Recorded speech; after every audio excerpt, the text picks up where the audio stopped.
What kind of person walks into an art gallery, claims to be a connoisseur, and thinks they can outsmart everyone? HOA Karen did exactly that, striding into the prestigious Lumiere gallery with a designer handbag swinging from her arm and a smirk that screamed confidence. She wasn't just there to admire the marble busts or avant-garde paintings. No, HOA had a plan, a scheme to snag priceless sculptures at a steal, flip them for millions, and cement her name as a high-flying art dealer. Or so she thought. By the end of the night, the gallery would be a battlefield, and HOA would be the one limping away, humiliated. HOA's plan was audacious. She'd spent weeks crafting her persona, a sophisticated art dealer with deep pockets and deeper connections. She name-dropped obscure artists, tossed around terms like provenance and chiaroscuro, and even forged a business card with gold embossed lettering. Her target? A collection of rare 18th-century busts, rumored to be worth over $2 million, displayed at Lumiere's exclusive autumn exhibition. HOA had no intention of paying market value. She'd haggle, manipulate, and bully her way into a bargain. The gallery staff, she assumed, were just glorified celestiopal pushovers for someone with her charm and bravado. She arrived at the exhibition in a tailored blazer, her heels clicking on the polished hardwood. The gallery buzzed with collectors, critics, and artists, all sipping champagne under crystal chandeliers. HOA zeroed in on the curator, Elise, a soft-spoken woman with a reputation for fairness.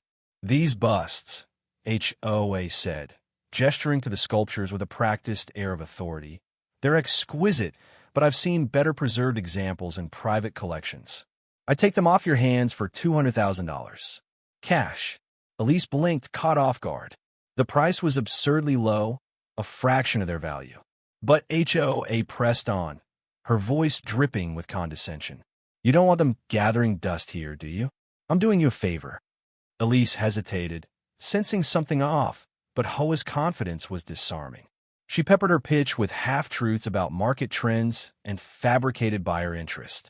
The other staff members exchanged glances but stayed silent. HOA's performance was flawless until it wasn't. Enter Marcus, a scruffy, unassuming man in a faded jacket, who'd been quietly sketching in the corner. He wasn't on the guest list, and no one knew him, but his presence would change everything. Marcus wasn't just an artist. He was an expert in art forgery, hired by Lumiere to authenticate pieces. And he'd been watching HOA from the moment she walked in. Marcus stepped forward, holding a small magnifying glass. "Mind if I take a look?" he asked, his tone casual but his eyes sharp.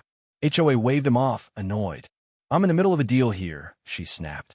But Marcus ignored her, leaning over one of the busts she'd been eyeing. He ran his fingers along its base, then chuckled softly. "Interesting," he muttered, loud enough for the room to hear. "This one's a fake. A good one, but a fake." The gallery went silent. HOA's face froze, her smirk replaced by a flicker of panic. "What are you talking about?" she demanded. "These are authenticated." Marcus didn't flinch. He pointed to subtle cracks in the marble, inconsistencies in the patina, and tool marks that screamed modern craftsmanship. "This bust was made last year, not 200 years ago," he said, his voice calm but cutting. "Someone's trying to pass off forgeries as masterpieces." The accusation hung in the air, and all eyes turned to HOA. She laughed nervously, doubling down. "That's ridiculous. I vetted these myself. You're just jealous of my deal." But the crowd wasn't buying it. Whispers spread like wildfire. Elise's expression hardened. "You vetted them?" she asked. "Or did you bring them here?" The truth unraveled fast. HOA hadn't just been bargaining for busts. She'd been planting fakes. Weeks earlier, she'd swapped out 2 of Lumiere's genuine sculptures with near-perfect replicas, hoping to buy the originals at a discount and sell them on the black market. She'd paid a shady forger $50,000 for the replicas, thinking her plan was foolproof. But Marcus's expertise exposed her. He revealed that the gallery had suspected tampering and hired him to investigate. The busts HOA was so eager to buy were her own fakes, and the originals were safely locked away. The room erupted in gasps and murmurs. HOA's scheme wasn't just flawed, it was a disaster. The confrontation escalated into chaos. HOA cornered, lashed out. "This is a setup," she screamed, grabbing one of the fake busts and hurling it to the floor. It shattered, the sound echoing like a gunshot. She swung her bag, knocking over another sculpture, which cracked into pieces. The gallery staff tried to restrain her, but HOA's fury was unstoppable.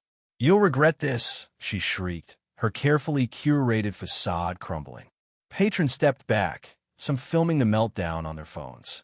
Marcus stood calmly, his sketchpad now closed, watching as HOA's world collapsed. Then came the twist. A young intern, Lila, stepped forward, trembling but resolute. "I saw her," Lila said. "Last month, she was here after hours, swapping the busts. I didn't say anything because I was scared." Lila's confession sealed HOA's fate, turning whispers into outright condemnation. HOA's downfall was swift and brutal. Elise called security, who escorted her out as the crowd jeered. "Fraud," someone shouted. Another laughed. "She thought she'd outsmart us?" The gallery's reputation was intact, but HOA's was in tatters. By morning, her name was plastered across art blogs and social media, labeled a con artist. Her forged business cards were found in the trash, and her so-called connections vanished. Even her forger turned on her, leaking their deal to the press for immunity. HOA, who dreamed of millions, was left with nothing but shame and a looming lawsuit.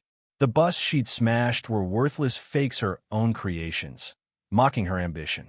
In the end, Lumiere Gallery thrived, its authenticity reaffirmed. Elise and Marcus were hailed as heroes, and Lila's courage inspired others to speak up. HOA's story became a cautionary tale. Greed and arrogance lead to ruin.